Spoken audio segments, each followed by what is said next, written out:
25 times greater than the beginning of the war. So the purity increased.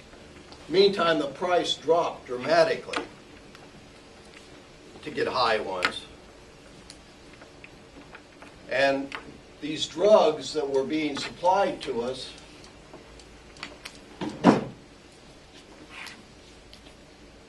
an ounce of cocaine or a quarter ounce of heroin back then was a major seizure for a cop. We called it weight, and if you got very many of these, you got promoted. But back then, at the beginning of the war, I was paying $1,500 for an ounce of cocaine when I could buy that on the street, which was very seldom. Very seldom you could actually get that much. But if I went into somebody's house and I seized an ounce of cocaine, we would never tell the media that this was $1,500 worth. We'd say, today we hit a major supplier of cocaine and we seized an ounce of cocaine with an estimated street value of $20,000. Just ratchet up the price a little bit. Who's to question it? And if they do question it, who are they going to come to with the questions? Us. And we could always explain it in some way. But that bigger price made it look like a more of a disaster, and our bosses were very happy. And our bosses were also very happy if we got bigger seizures.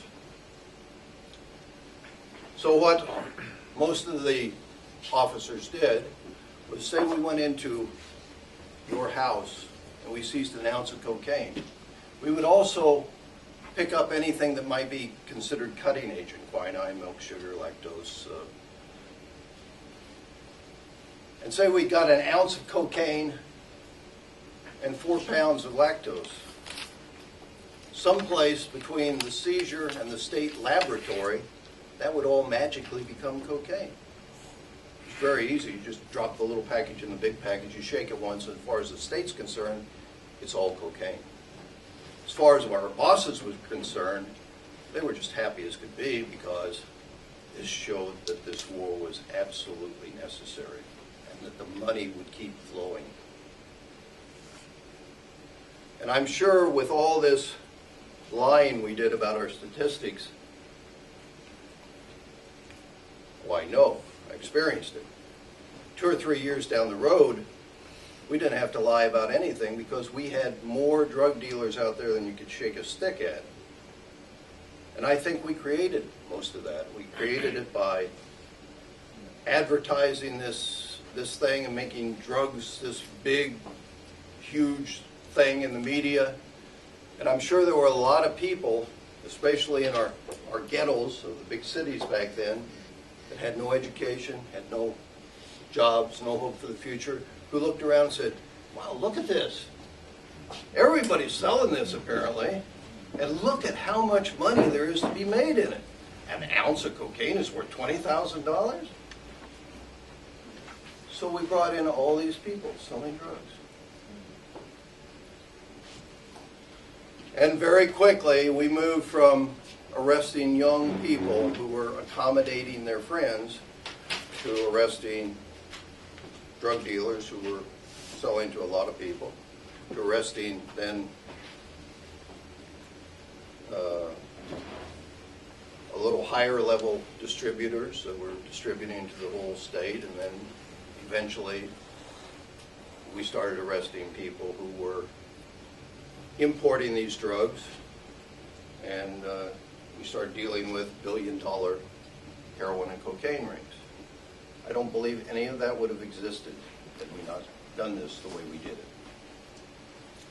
We went from 1 ounce of cocaine as a good seizure to individual seizures of multiple tons of these hard drugs. 10 tons of heroin seized in one seizure.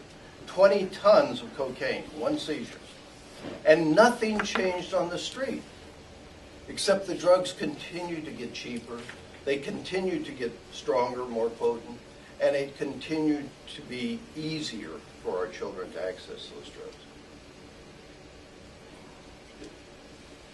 The wholesale price for cocaine, according to the Federal Drug Enforcement Administration, the people that are going to save us from all these problems, has dropped 60% since the beginning of the war.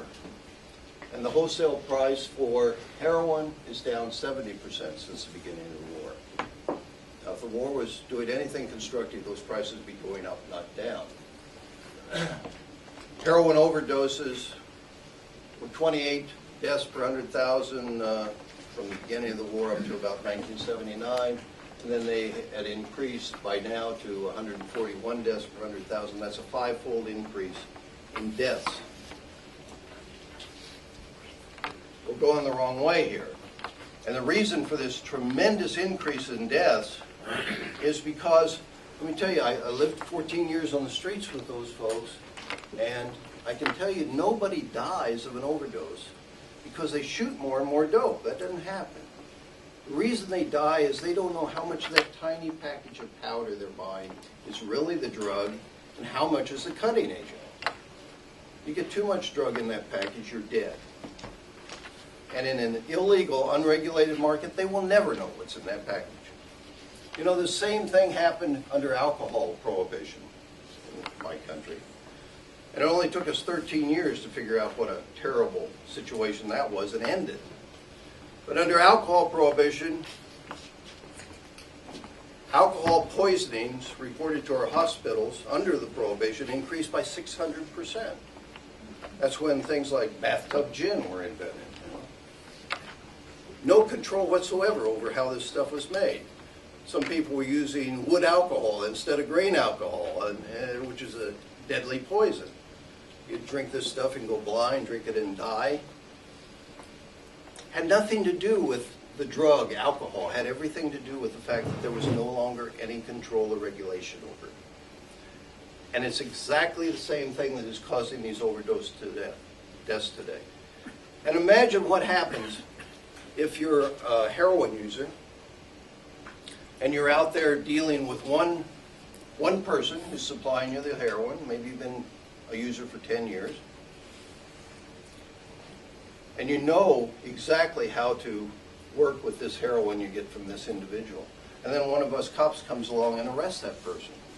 And now you got to hit the streets and find somebody new to supply the drugs.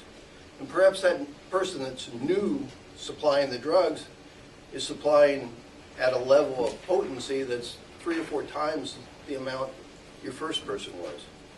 When you take that first shot, you're dead.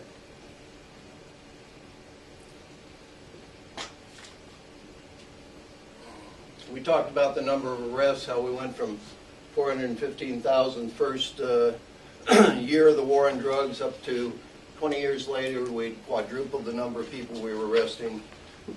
Kicked it up to 1.9 million people arrested in my country every single year for non-violent drug offenses, not for the violent stuff. And how 44% of those arrests were for marijuana violations, and how because we were told in 1980, don't just arrest dealers, arrest users, because if you arrest enough users, you'll frighten them away. That was Ronald Reagan's idea. Because of that, of the marijuana arrests, 89% of them are for possession. And we're destroying these people's lives just as surely as anything.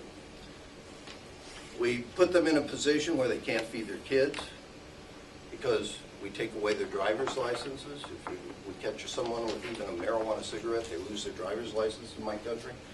And that's why when I come to another country, I don't come here to tell you how to run your business or change your laws or anything. I just come to warn you about where we've gone with prohibition in the United States and to beg you, don't follow us down this path. Because it's a path to despair, a path to destruction, a path to disaster. We have a saying at LEAP, you can get over an addiction, you will never get over a conviction. A conviction will track you every day for the rest of your life, because it's on a computer. Every time you go to get a job, even if you move to another country, it's on a computer. That potential employer looks at that record and says, hey, druggie, we don't want you. As a matter of fact, the only place these people are wanted is right back in the drug culture, the very group we say we're trying to save them from. 40 years we've been fighting this war. We spent about